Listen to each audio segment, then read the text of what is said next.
Sassy use her brain. Oh, so it's true that girls are more intelligent than boys? Our locals are sassy and rocky. We play your part and entertain.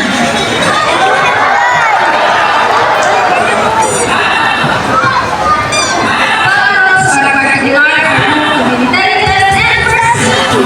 That's why we continue with our lectures not get bored. So we Sassy once again. Sassy is going to show us how intelligent is by going to the chief block into the forest lab. Just like Sassy, Quirino was from South America and are the descendant giant of the Rizal family. It is because they are the second largest next to the Hansi dogs. They can grow up to 92 centimeters length and live up to 8 years old. Scientific name is Okinawa. They usually build seeds, nuts, salt, minerals, and the river rocks. And for the lucky, come on, Senator. And there you go, intelligent, right? Ano for Sassy, later green.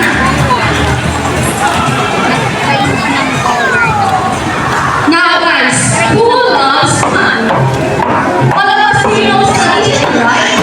Because this next part of the program will give you both in a maze. Giving us trainers, really first kaluma. But before we call our mathematical wizard, I will invite two numbers between 1 to 15. Any numbers between 1 to 15? What number? Alright, so the third. Alright, so the first number is number 20. So what's the second number?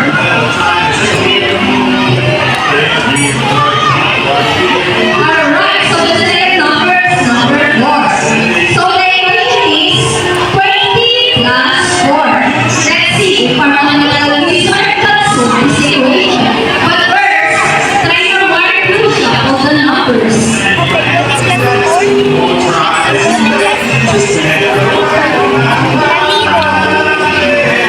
Now, let's follow. How do you know what? Rocky. Wow, Rocky. What are the letters? Try your mark. Is Rocky ready? Go, Rocky. So the equation for us. And Rocky gets the first number correct. So what about the second number? Well, Rocky loves numbers.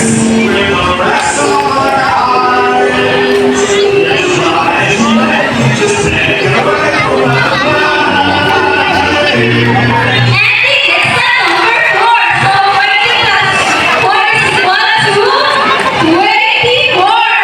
Plus 4, Rocky, you gain your mark. So this time, we need an adult volunteer with 500 pesos each. Anyone wants to get an volunteer for today? Just raise your hands up and we will choose one. With 500 pesos each. Come on guys! Anyone?